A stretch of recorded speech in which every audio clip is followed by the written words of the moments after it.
On s'intéresse dans cet exercice à une vraie application technique qui est très répandue pour la loi de Snell-Descartes. Donc c'est un détecteur de pluie. C'est un extrait d'un exercice de concours de prépa, d'un exercice donné à l'oral. Donc la première question, pourquoi utilise-t-on un rayonnement infrarouge? C'est clairement pour être invisible à l'œil nu.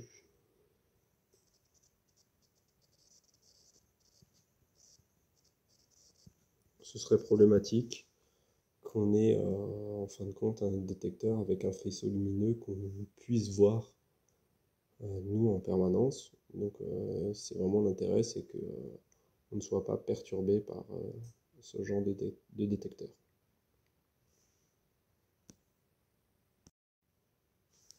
Question 2. Montrer qu'à l'interface plexiglas vert, θ0 est égal à alpha. Pour ça, on va faire un schéma. Donc le faisceau arrive à 90 degrés. Il n'est pas dévié. Ici, on va avoir une normale. Ici, on a un angle à 90 degrés. À cet endroit-là, on a alpha. L'angle θ0 ici. On voit très clairement que cet angle-là, il est, on voit plus bêta. On sait que la somme des angles d'un triangle est égale à 180 degrés. Donc si on écrit 180, c'est égal à bêta plus alpha plus 90. Ce qui nous fait que alpha plus bêta est égal à 90 degrés. Et ensuite, très clairement, on voit que cet angle-là est un angle droit, puisqu'il ça définit la normale, et donc on va avoir bêta plus θ0 qui est égal à 90 degrés.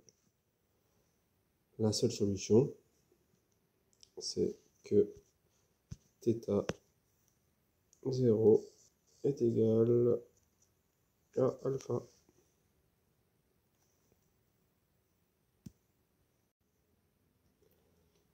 Question 3, on nous demande de déterminer θ1.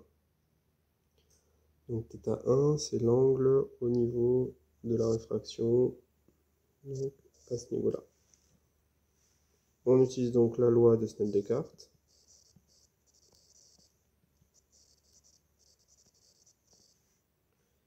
Qui va nous donner que n plexi fois sinus θ0 est égal à n vert fois sinus θ1. Ce qui fait que θ1 sera égal à arc sinus de n plexi sur n vert fois sinus θ0, mais qui est aussi égal à sinus alpha défini avant. On va trouver 47,8 degrés pour cette équation. Donc la conclusion, c'est que les angles sont de valeurs très proches.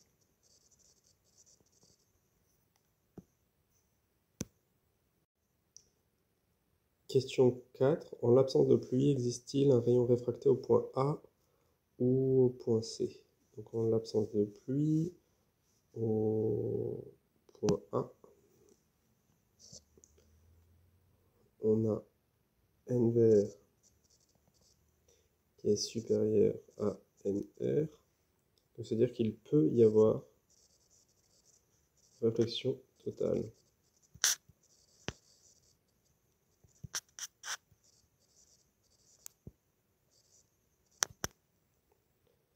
On peut calculer tout de suite la valeur de l'angle limite. Donc θ limite sera égal à arc sinus de NR sur NBR, qui va nous faire 40,2 degrés. Donc alpha étant supérieur à θ limite, on a bien réflexion totale, puisqu'on a absence de réfraction. Question 5. En présence de gouttes de pluie sur le pare-brise, placé comme sur la figure, existe-t-il un rayon réfracté au point C? Justifié. Donc il faut calculer le nouvel angle limite dans ce cas-là. Donc θ limite, on va mettre plus, qui va être égal à arc sinus NO sur NBR. Et on va, en faisant l'application numérique, on va trouver 59,1 degrés. On aura donc alpha dans ce cas-là qui sera inférieur à θ limite.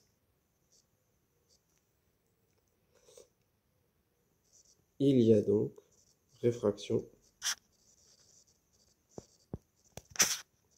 au point C. Question 6. Expliquer pourquoi plus il y aura de gouttes sur le pare-brise, moins l'intensité lumineuse reçue par le capteur sera importante. Bien, plus il y aura d'eau, plus il y aura de réfraction possible, moins il y aura de réflexion totale, moins le capteur pourra capter une intensité lumineuse. Donc, plus il y a d'eau, plus il y aura de points de réfraction.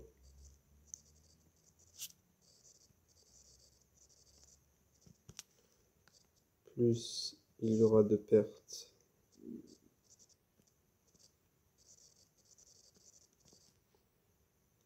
de l'énergie lumineuse